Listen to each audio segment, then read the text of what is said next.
اور حضرت حافظ اللہ صاحب رحمۃ اللہ علیہ فرمایا کرتے تھے کہ عالم کا کام یہ ہوتا ہے کہ وہ تربیت کرے، اور اس کو لوگوں کی تربیت سے پہلے اپنی تربیت کرنی چاہیے، اس لیے کہ وہ تو دیکھتا ہے، اور اس کو دیکھنے والی آنکھیں کتنی ہوتی ہیں، وہ تو 2 آنکھوں کے ساتھ دیکھتا ہے، اور جو دیکھنے والے بیٹھے ہوئے ہیں ماشاءاللہ یہاں 150 150 200 آدمی بیٹھے ہوئے ہیں، اور یہ سارے 2 آنکھوں سے دیکھ رہے ہیں عالم کو. تو اس لیے عالم کو اپنی تربیت کے اوپر زیادہ توجہ دینی چاہیے، اسے اپنی اصلاح کرنی چاہیے، اپنے آپ کو ایسا بنانا چاہیے کہ لوگ اس کے عمل کو دیکھ کر اپنی اصلاح کریں. پہلے لوگوں کا یہی طریقہ ہوتا تھا، لوگ جاتے تھے واز تھوڑا کرتے تھے، 1 رات بسر کی 2 راتیں بسر کی، گاؤں کے اندر تبدیل ہو گیا ماحول 2 راتیں گزارنے سے. انہوں نے ان کی رات بھی دیکھی، ان کی نماز بھی دیکھی، ان کا ذکر بھی دیکھا، ان کی دعا بھی دیکھی. اگر ہماری زندگیاں گزر جاتی ہیں تو لوگوں کو اثر نہیں ہوتا. کیوں؟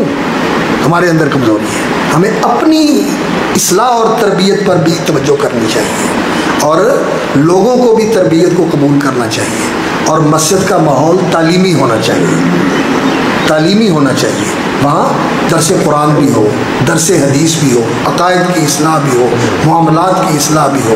یہ تعلیم گاہ بھی ہونی چاہیے. بچوں کی بھی تعلیم کا اہتمام ہونا چاہیے، اور بزرگوں کی تعلیم کا بھی اہتمام ہونا چاہیے.